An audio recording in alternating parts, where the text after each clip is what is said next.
that's amazing. I'm a big advocate for cancer research myself. Sherry has been a member of this club for almost 2 years. She was the VP of membership and now serves as our current president. I'd like to welcome Sherry.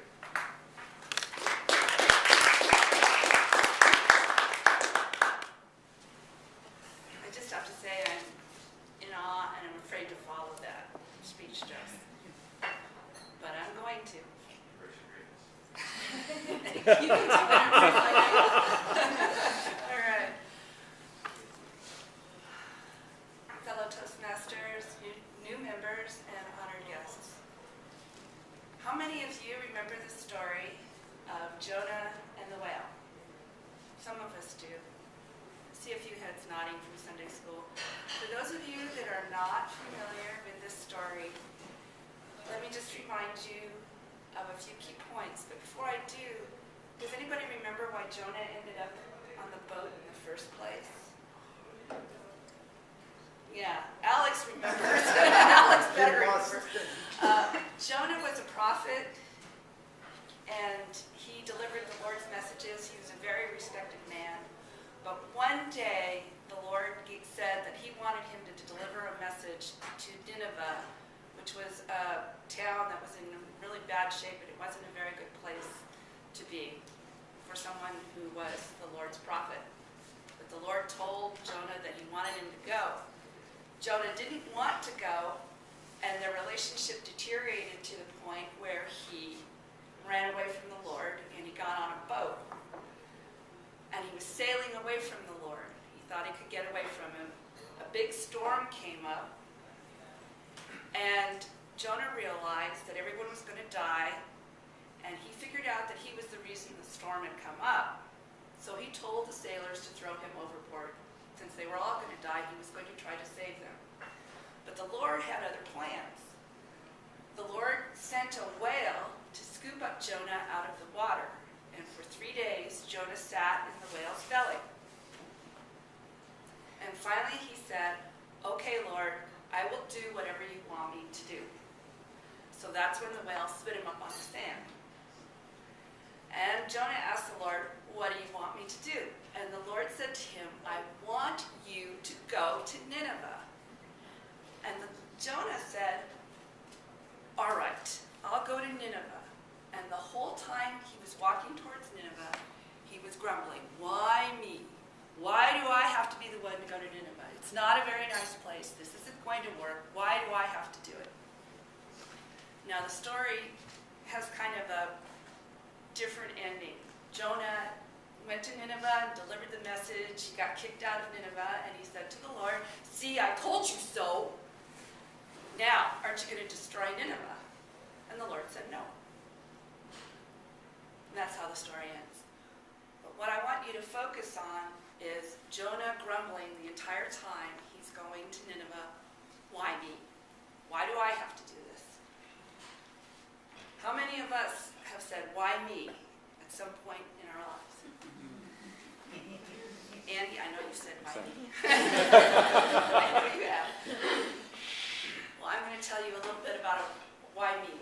Why me seems to be the theme of my life. In high school, I was a very shy person. It came from having a childhood stutter, so I was always the one that was in the back reading a book.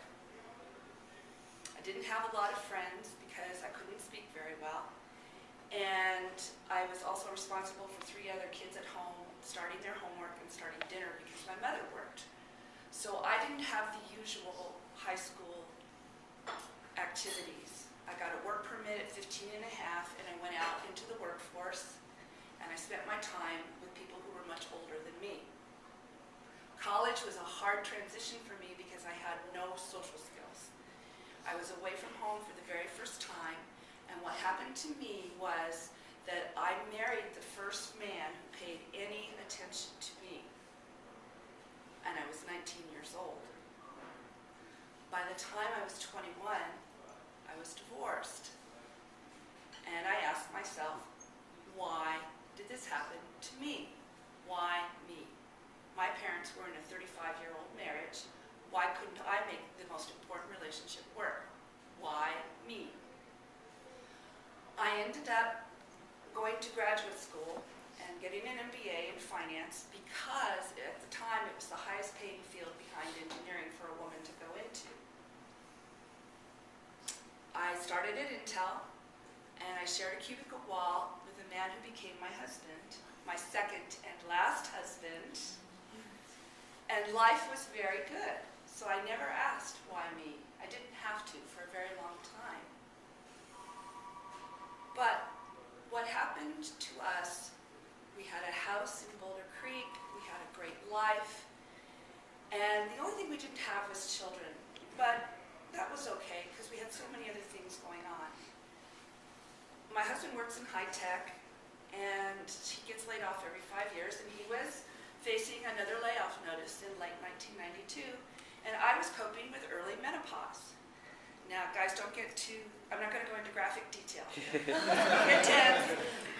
But menopause can be tough, and if it's early menopause, it's really bad. So I made an appointment with my doctor to deal with my hot flashes and my insomnia. And when the blood work came back, instead of calling me into the office, the doctor called me on the phone. This is always bad, really bad. And she asked me, "Are you sitting down?" And I said, "Yes." And she said, "Your menopause has a heartbeat." Oh my Lord. I am 40 years old. I have a great life. And I'm pregnant. Why me? Things were going so great. In January 1993, I had my ultrasound because I was 40 years old. And for those of you that have never had this test, you have to drink about a gallon of water. And then you're laying flat on this table, and you're thinking about something else because the technician is doing this thing where she's pushing on your belly, and you're concentrating on something else. And I was answering the questions mechanically until she asked me one that I hadn't heard before that morning. Do twins run in your family?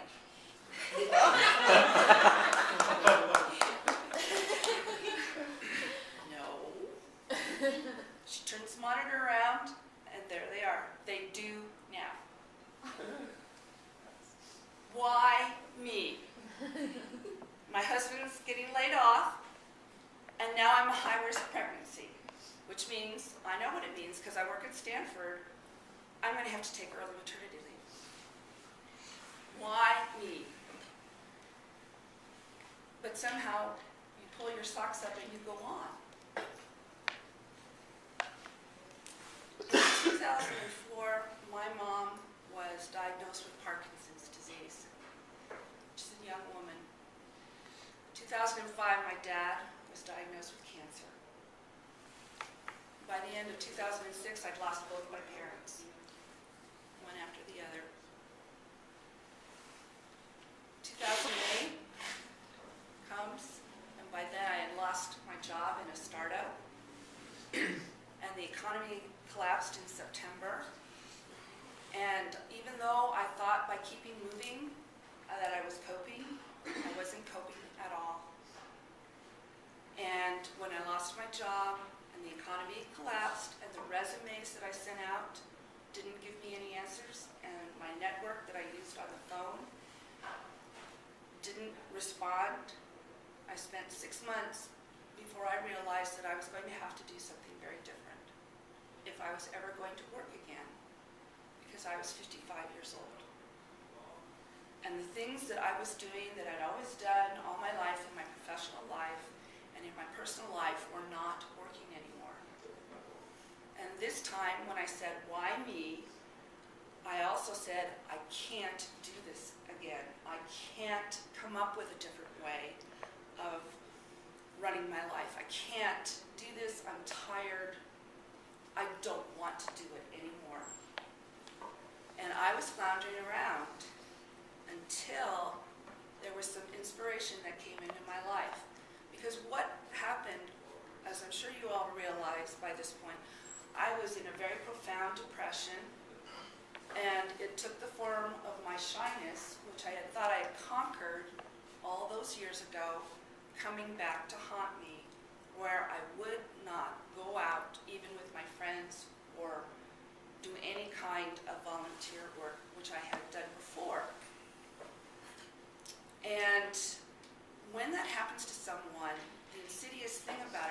don't really realize how depressed you are until you start coming out of it. I didn't even know that I needed to ask for help. 3 things happened in very short order to change my life once again. And they were, number 1, I was asked to take a failing event, Relay for Life in Cupertino, and turn it around, which meant I had to do public speaking. And I met Jeff Knott, who invited me to come to Toastmasters, and I said, it's 7 o'clock in the morning. I might get up that early. Shoot, I'm unemployed, I get to sleep late. But I got up and I came. And I learned to present myself and to present my cause in a very strong way. But I also got a lot of positive energy from this group. So I would drag myself out of bed every morning. The third thing that happened, and it was a shock to me,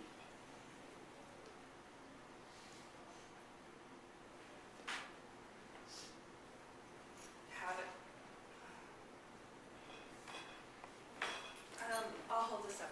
This is my daughter. This is her professional debut. She sat down with a guitar in front of 100 strangers and sang a song that she wrote. She's 16 in this picture. And then I watched my son,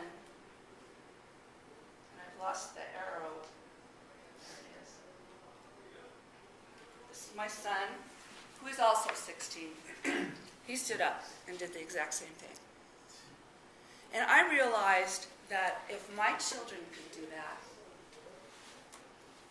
then I could get out of bed and come to Toastmasters every Wednesday morning and put speeches together and learn to start over again.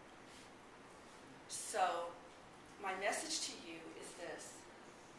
When you're asking, why me, when life is throwing you a challenge, think about Jonah grumbling his way to Nineveh, and think about me dragging my butt out of bed